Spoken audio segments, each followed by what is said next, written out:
Okay, so welcome everyone to the CUNY SPS Nursing Faculty Meeting. Today is Tuesday, December 5th, 2017. This is our last faculty meeting of the academic year. I want to thank you all who were able to attend and participate with us over the semester. We appreciate your participation and your contributions. Minutes today are being done by Sarah Frazier, our consortium faculty member, and we appreciate your time and effort in that as well. I thought I'd start by addressing some end of semester wrap-up details and reminding people about signature assignments and the ePortfolio submission. So I just want to take people through your signature assignments, and I'll make this bigger so that everyone can see it a little bit better. Signature assignments are listed in your syllabus, and so they have to be submitted to be graded in Blackboard, but they also have to be submitted to the ePortfolio. So everyone should be able to refer to their syllabus to see what their signature assignment is and make sure that you direct the students to submit it. Sometimes students forget, and so I encourage you to log into your ePortfolio Education using your login that was sent to you by Jennifer Holland. You can log in and then you can go and look for your particular course. I'm in a lot of courses actually, just by default, but as an example, I'm going to bring you to my class to show you. You would go into the course like I just did, and you would click on assignments, and it should list the assignments. I'm sorry, let me bring this over so that you can all see it. Let's try that again, because the purpose of doing this was to show you what could be done. So let me come out of this and show you again. Sorry about that. Do you believe the contract is expired already? I got a phone call at home. So I'm going to No, I had a student presentations. Do a new share. Yeah, so let me share my desktop one so that it's a little bit easier for everyone to see.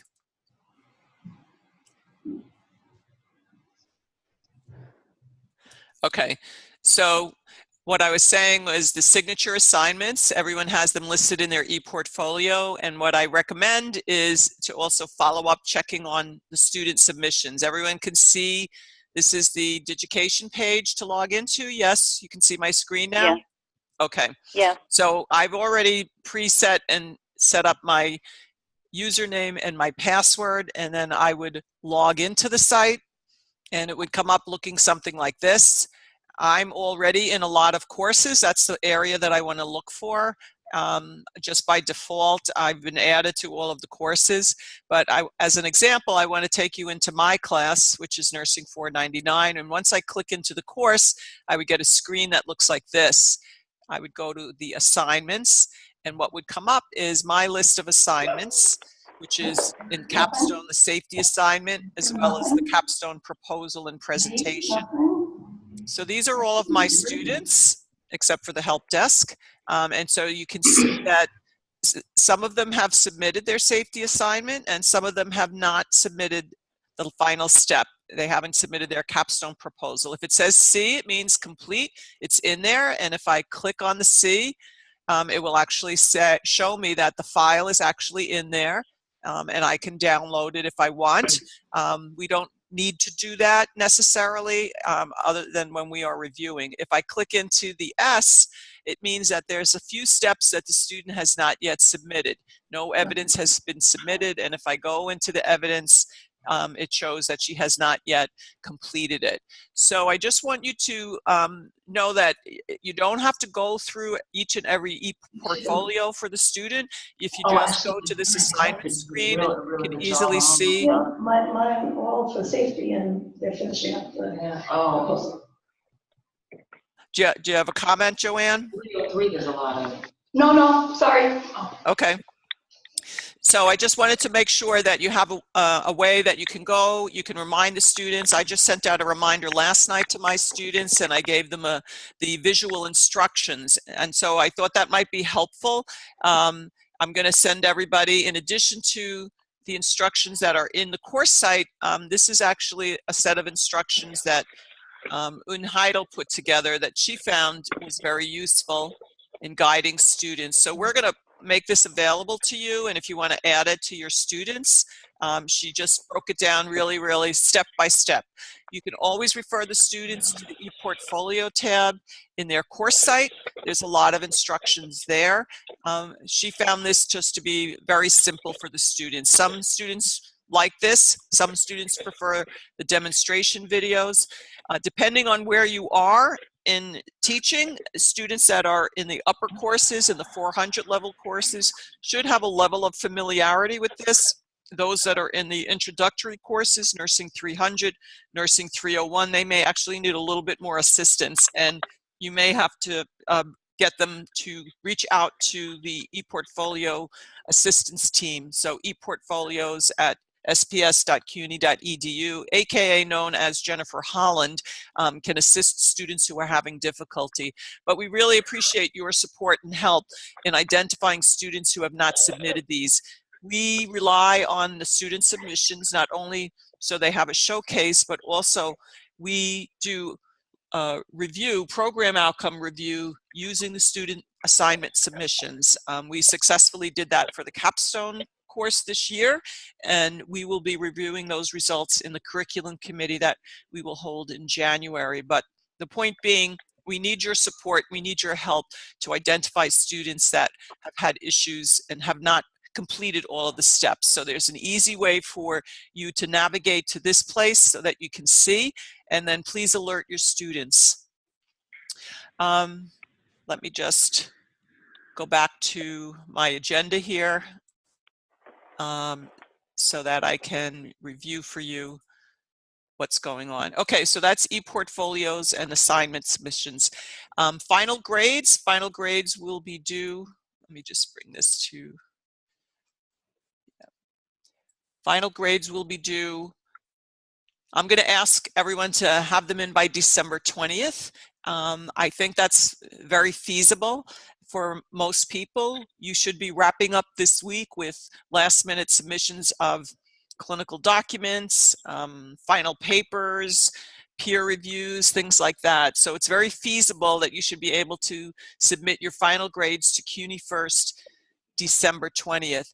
Keep in mind that CUNY First grades have to be submitted as letter grades. And if you go into your course sites, the weighted total column is already set up in your course site, and it will have a secondary letter grade next to it so that you can have that. So let me just take you there. I'm going to take you into my course site just so that you can see what that looks like. If you go into the grade center, in my course, it's still labeled the weighted total, and the grade is here, and then the letter grade next to it has already been configured to map to the SPS letter grade. In some courses, this column is all the way at the end, and it's relabeled the final grade column. So in either case, it should be set up so that you don't have to sit and do math. It is configured to be the SPS letter grade, and so if I just take you through what that looks like, you can see that it's set up as a percentage, and then it's mapped in the secondary display as an SPS letter grade. Note that the student does not see this letter grade. The student only sees the initial percentage. You are, as a faculty person, are the only one that sees this secondary letter grade. It's there as a tool for you. CUNY SPS grades need to be entered as letter grades, so just keep that in mind. I wanted to talk a little bit about incomplete versus failure versus a WU. This is the time of year. You should know at this point whether you have students who are in need of an incomplete for sort of a life happens circumstance. I'm going to take you to our faculty file, our Blackboard organization for faculty here. And I'm going to point out to you that we already have set up for you so that it's easy for you to access information on final grades. So we included the map of the signature assignments that I showed you earlier. what are the final grade definitions, an incomplete. So for example, I have a student in the capstone course that was unable to complete all of her 90 capstone hours in the time frame of this semester. So I've already had this discussion with the student, and she knows that she's going to receive an incomplete, and I'm going to do an incomplete contract with her and spell out the details of what it is that she needs to do. I know of at least one other student in another course that is also going to receive an incomplete because the faculty has discussed this with me. If you have a student that you think is in this situation, please talk to me. Please confer with me. The information about completing an incomplete contract, we really don't want you to give an incomplete simply for a student who's just delayed in getting paperwork into you. It really should be something that is a student who had a life happens sort of event. Maybe they were hospitalized, maybe they had a family emergency, whatever, and they need a little extra time to complete the assignments and whatnot. You as the instructor know your students, you know whether it's appropriate or not, and please do let me know. We do want the students to complete and commit to this incomplete contract, so I don't really recommend that you give an incomplete without having the student completed and signed off on the form that specifies exactly what the student needs to do and exactly when it needs to be completed. Although technically the policy is the student has until the end of the following semester to finish an incomplete, my recommendation to you is that you give the student the time frame that you think is appropriate. Usually 30 to 60 days is sufficient for most students. The longer they have, the more they prolong it and the less likely it is to be done. As it stands now, about 50% of students that get an incomplete do not finish. I'm happy to say that of nursing students who did receive incomplete, we have 100% of students have finished. So it really is something that you need to monitor, and I need to be aware of it so that we can also follow up on the student as well as keep the advisement team appraised and apprised of the student progress. So any student that you feel is in this situation, please have a discussion with me about it. Do not just give an incomplete without having had a conversation. Do not just give an incomplete without having the student complete and sign the incomplete form. Basically, they're signing a contract in which they are agreeing to finish the work that you outline. So just want to make sure that you're clear on that. Some other definitions. What's the difference between incomplete versus failure? I think we all know what a failure is. In nursing, it's 73 or below. I'm sorry, it's below 73 because that's what a C is. And a WU is a student who maybe participated in the beginning and then disappeared on you. Those should be students that you had reported to us in the at-risk process, and these would be students that disappeared, and they would be warranted to get a WU. Well, the request for submitting grades should be coming out soon from the registrar. They're going to enforce the policy of 72 hours after the close of final exams. We don't typically have final exams in our online courses. We tend to finish our work in the last week, in the 15th week, which is totally fine. I'm asking people to please get your grades done and submitted by December 20th so that we can have that off our plates and students can then progress forward with registration for the spring, especially if they're in a class with a prerequisite. If anyone is going to have difficulty with this, or you have a student that is hanging in the air and you're not sure if they should be an incomplete or a failure, please be sure to have a conversation with me. Okay, so let me go back to our agenda. Those of you that are in Nursing 301, we have asked you to assist us. Besides doing a session at the Sim Center, we've asked you to assist us with doing the NISIM video reviews of the students. I've set up a little folder here to talk about the process of faculty video reviews, the grading sheets, and so forth. And here is a faculty guide, the steps, and so forth. I did a little introduction to the process, and what we are trying to do is assign all 301 faculty and the additional support of some people in Nursing 300 so that we can all do at least one session and have one satisfactory video review for the student. So this is information here that you can take a look at if you've never done it before. If you're new to it, I'm happy to speak to you one-on-one on what this process looks like.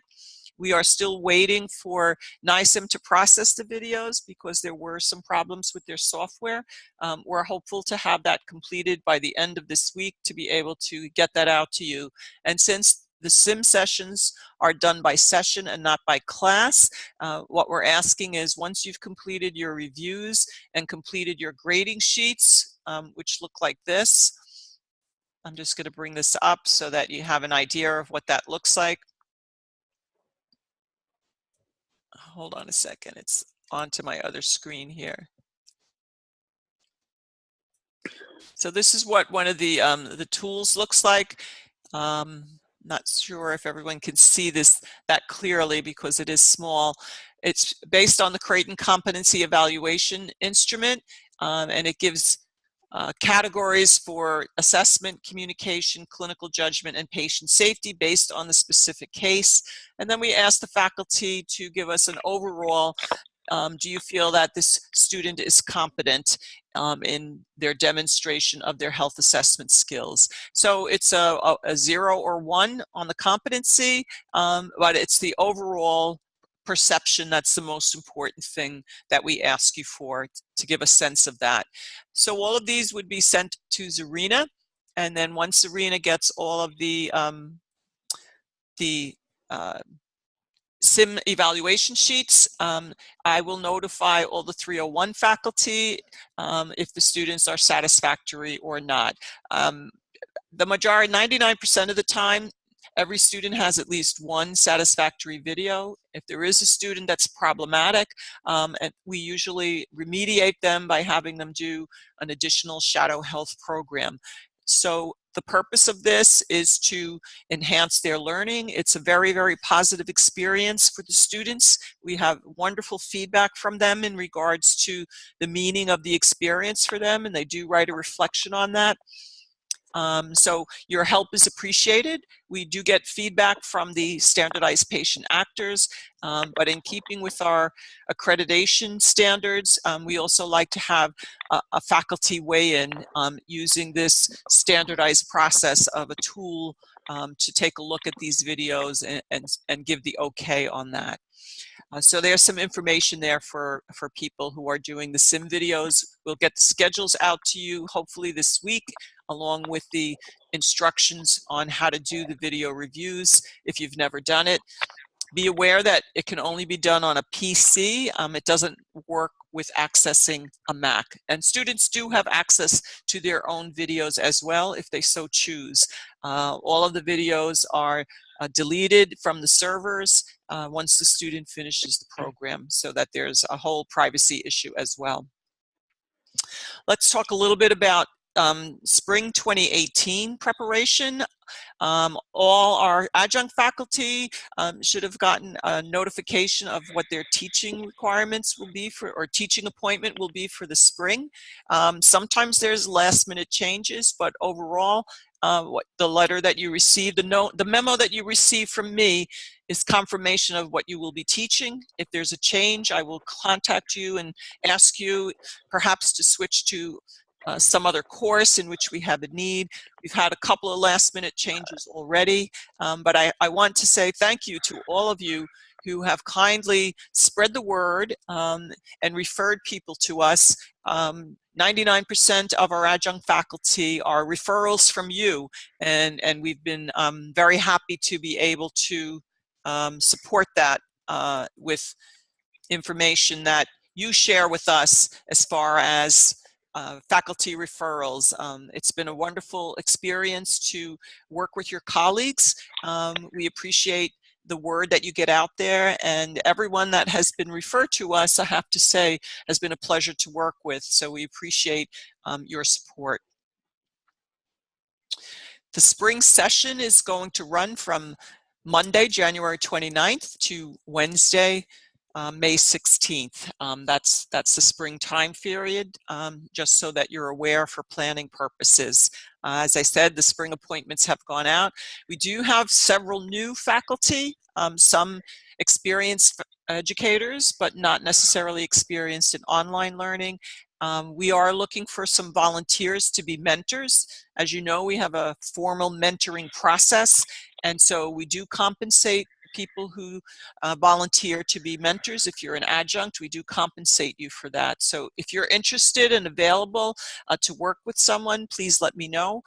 We try to partner people with someone who's teaching the same course as you, so that you can give them guidance and suggestions and help facilitate their experience as a faculty person.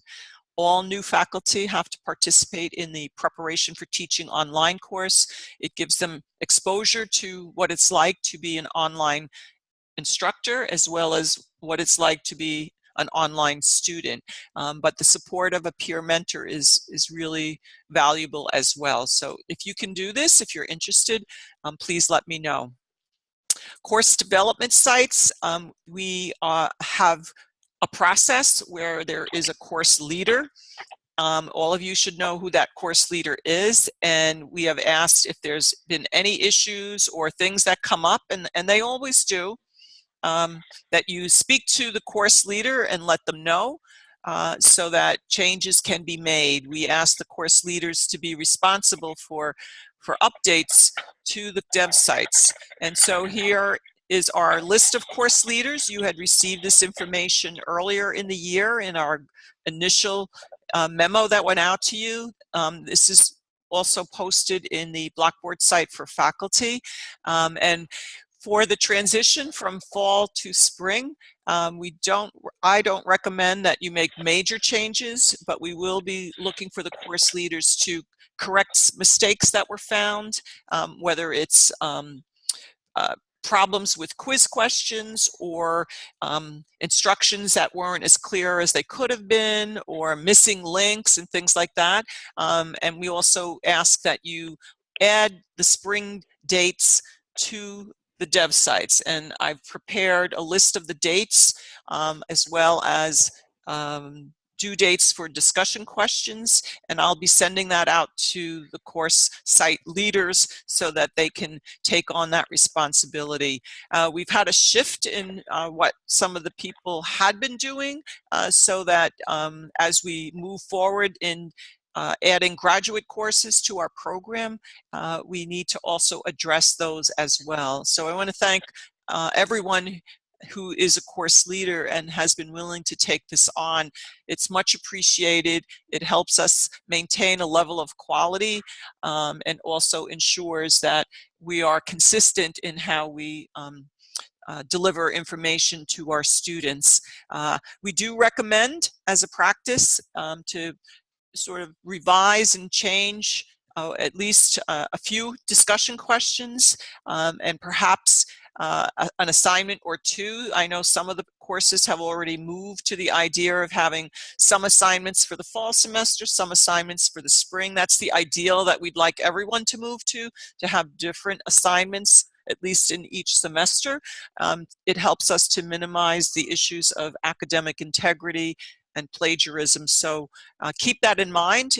But again, I don't recommend major changes from fall to spring, because of the tight turnaround time. So hopefully your course leaders have been updating the dev sites as the semester has gone along and things have been uncovered, and so that there's minimal changes to be made. But we do appreciate your efforts, and thank you for helping us to keep this, as I said, good quality control. We want to do that by December 20th, because then it has to go through quality review checks.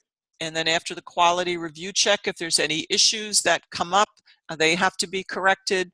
And then finally, it gets submitted for course copy. We have a practice where we have the instructional technology team do all of the course copies for our program.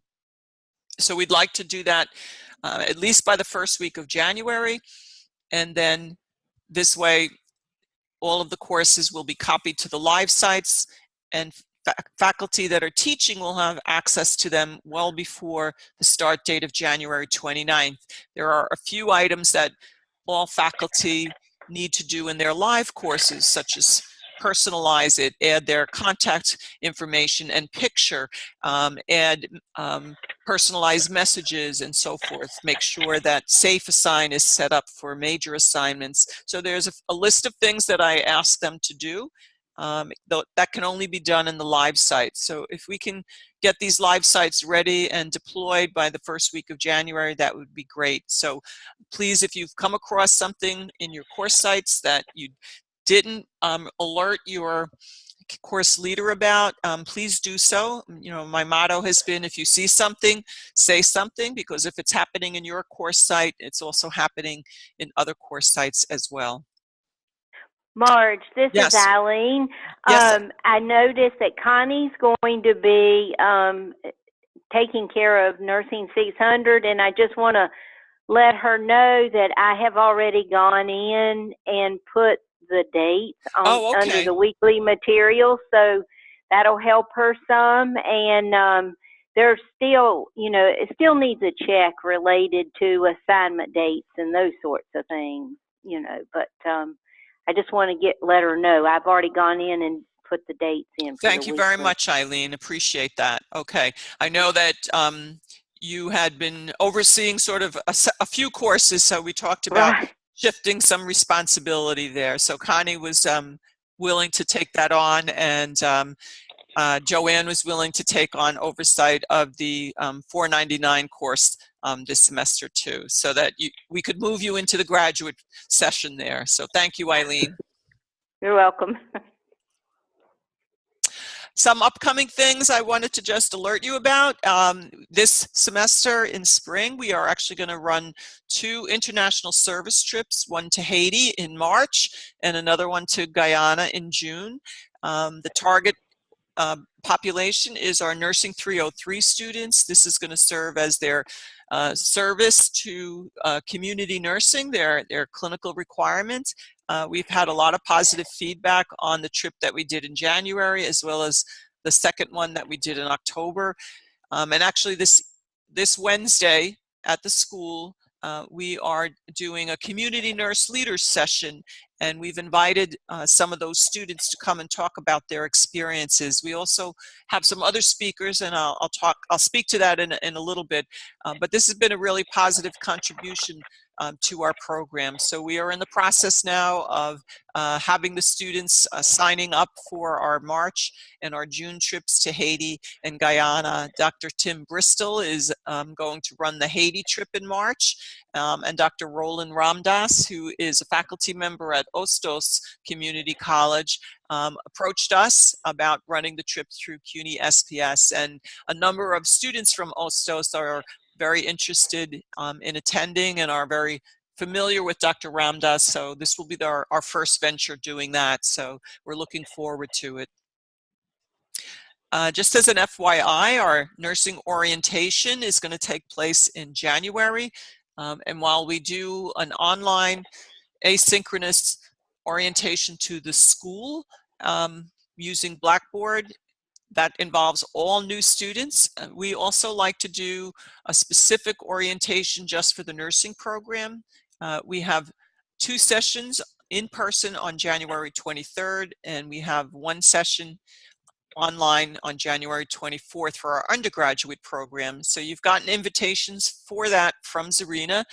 If you're available to join us for any of those sessions, we welcome you. It's wonderful when the students have an opportunity to get to meet faculty. So let us know if you can join us. We're happy to have you.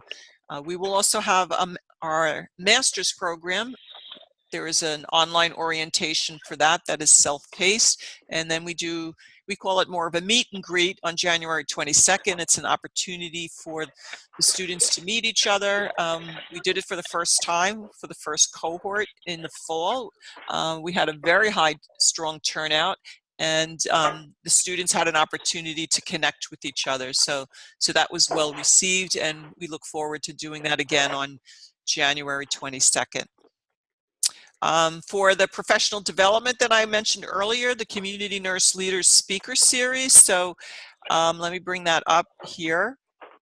This is an event that we are sponsoring, and it is the focus is on community and public health nursing, and we thought it would be interesting if we could have, with all of the hurricanes and the disasters that we had this year, we thought it would be interesting to focus on humanitarian and disaster recovery efforts.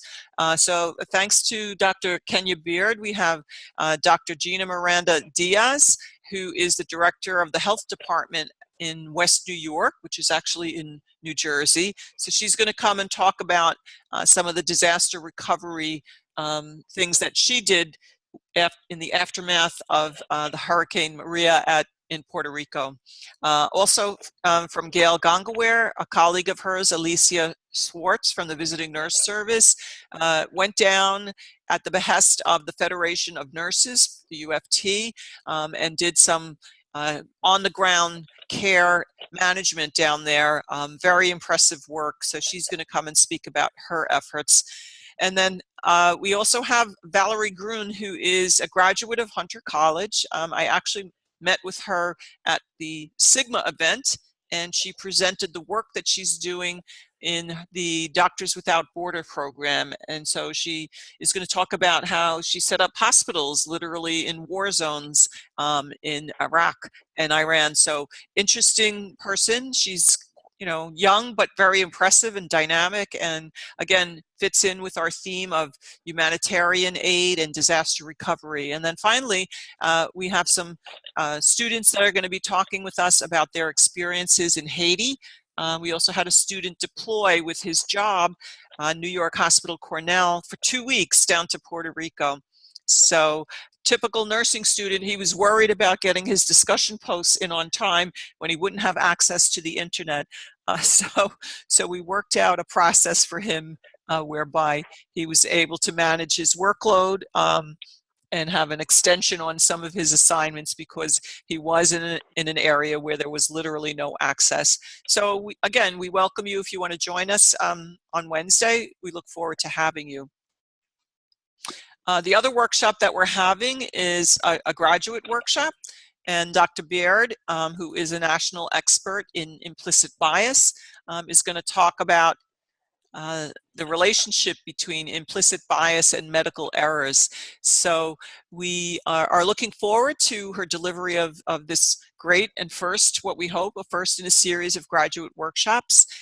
We have a fairly good registration right now. We've invited not just our graduate students, but all of our capstone students to come, and we hope to be able to award them their Sigma honor cords at that time. We also want to give a shout out to Jana Kozlowski, one of our capstone students. I think she's in Jan Kaminsky's class.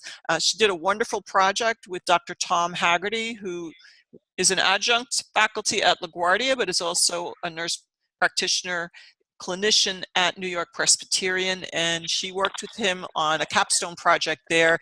She is the recipient of the Evidence-Based Practice Award for her project, issued through Sigma Theta Tau Alpha Phi chapter. So we'll be presenting that to her on Thursday, December 7th. So very excited about being able to do that. I want to give some shout outs to some faculty scholarships and announcement. Eileen Shake and Joanne just published an article on the challenges for capstone students, benefits, challenges, and solutions in educational practice partnerships for student capstone prize, coming out in the Journal of Nursing Education. I'm not sure on the date of that, so Joanne or Eileen, can you update us on that?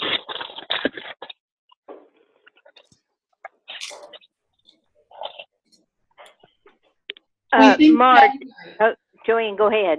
We think January, but we have to just check. It's going to come out in January? We think. Okay, that's great. So hats off to them. Great job.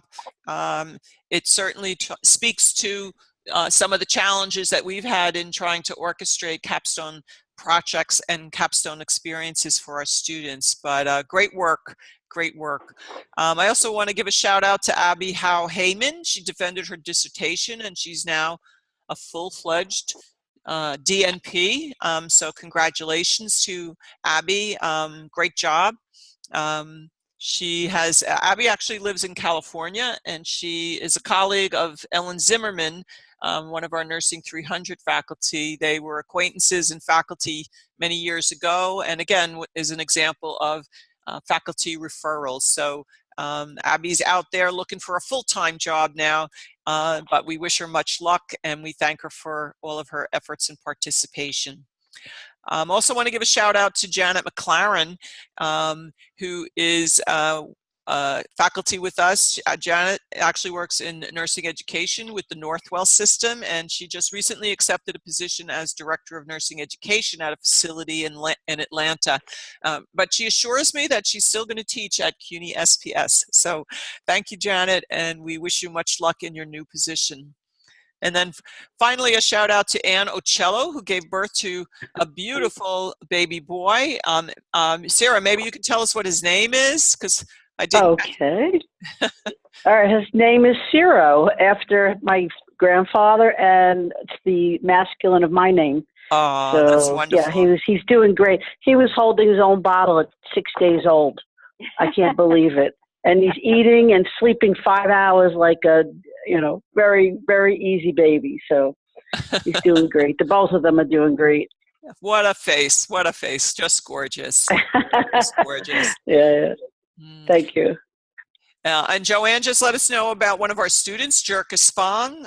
Jerkis had a baby girl in October, and she didn't miss a beat, had her baby, and she was back within a week finishing up her capstone hours in the clinical experiences. So typical nursing student.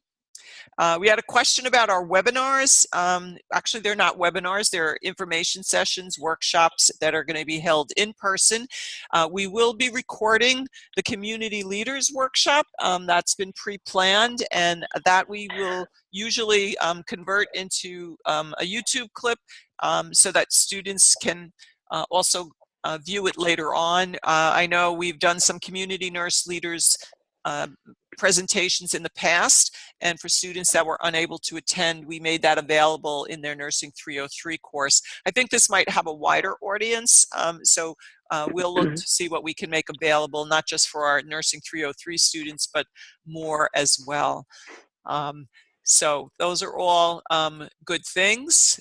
And had a comment about Eportfolios, because Nursing 300 has a new format, and she said that some of the students that had a C next to their name actually had not uploaded their submission. So be sure to check that so that you take a look at that.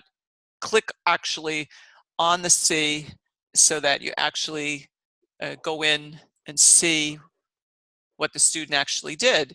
Do I have this available? So you saw how I went into the C, and then it actually says that the safety assignment is here. So Anne is saying, especially in Nursing 300, which is using the new format, which is probably a little bit easier and may not require all of the steps that I just showed you. You're probably better off referring the Nursing 300 students to the videos in your course site. But do be sure to just take a look and make sure that there's actually something there. Anne pointed out that in the Nursing 300, at least, with the new format, even though it says C, it still may not be visible unless you check that through. I do want to make you aware about our new media room. SPS was the recipient of some funds, and as a result, we were able to build a new media room on our campus, actually. And the campus is, I'll put this under other for Sarah, who's doing the minutes. So the new media room exists on the 4th floor at 119, which is our building here, our campus building. And it will allow for faculty to actually make videos, high quality videos, that can be posted to their course sites. And this can be done both in person as well as remotely using the tools that are available. Some of us who are full-time here are actually going to be meeting and touring the media room and meeting with Bruce Naples, who was the director of e-learning over at Queensborough Community College, where I used to work. Bruce has a wealth of knowledge. He's retired from Queensborough, and he's going to work part-time here at SPS and help any faculty that wants to make use of these tools to be able to make high quality videos. We are moving from just doing introductory videos. We're at about a 95% compliance rate with that, which is great, to the idea of developing standardized course overview videos to take students through what the requirements and make them generic enough that we could actually put them into all of the courses. So for example, make one generic overview for Nursing 301 that's used in all the course sections. Doesn't have to be specific to the person that's teaching it, but just like we have standardized announcements, standardized assignments, standardized discussion prompts and so forth, we would now have a high quality standardized video that goes and gives an overview of the course site. And so that's the goal that we're moving to over the spring into the upcoming semesters. So if you're interested in working with us on this, we will be compensating our adjunct faculty who participate in this process. So let me know if you would be interested in working on a project such as this. It would involve coming into campus to work on this level of project, but we want you to know that there are tools such as Screencast-O-Matic, Adobe Spark, etc., that can be utilized to help make high quality videos, and Bruce Naples will be available to provide instruction and be a resource for anyone who wants to up their game, so to speak, in the world of creating media for our students. We have an instructor here in the Gen Ed department, Mike Fitzgerald, who's done some really amazing things. I'm going to post the video that he made using the green screen in our new media room, and it's quite impressive. So not to say that we all have to rise to that level, but it just gives you an example of things that can be done. And we know that students respond really well when they have some visual contact with the instructors, even if it's just a video that's a brief introduction to the week's material or a brief wrap-up. We have really positive feedback from students in regard to that. So some more and exciting things happening here at CUNY SPS. So I want to just leave it open for questions at this point in time. And if anyone has any comments that they want to share, now's the time to do it. So please feel free to shout out over the sirens that are blaring by my office right now.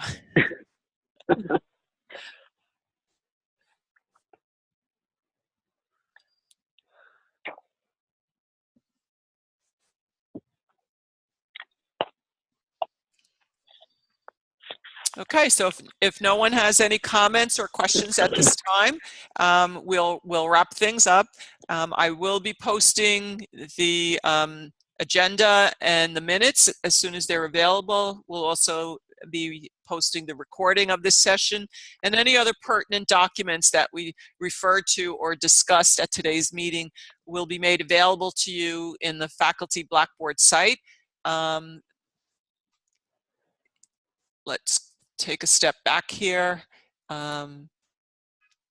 So all of that information will be posted in the fall 2017. We have all of our faculty meetings here.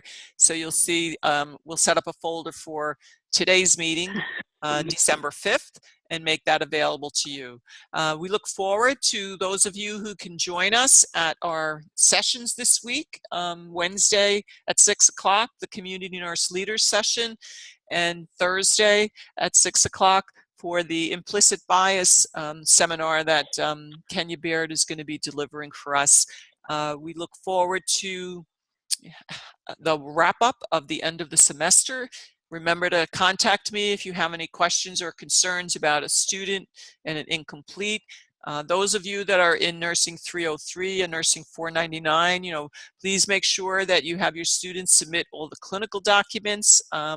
I've been chasing after the students that I've been overseeing. I'm getting there, almost done, but I know that it's a job, and we appreciate your assistance with that. It's so much easier to have you help monitor your 20 students in your class than have Zarina, myself, and Joanne chase after 165 students to make sure all of this material gets uploaded. So we do appreciate your assistance with that. And with that, I'm going to stop the recording and say thank you very much for all of your time, and hope that everyone has a wonderful holiday. Enjoy your family and friends. I know for myself, I had too much party over Thanksgiving, so I'm looking forward to that again for the holidays as well. Serena, were you able to get everyone's attendance? And if not, let me know what you're missing as far as which phone numbers, and we'll track it down. Thank you again. Happy holidays, everyone. We'll send out memos and schedules for spring as far as faculty meetings, and we appreciate all that you do. You are what makes our students successful, and we couldn't be there and they couldn't meet those goals without all of your help. Thanks again.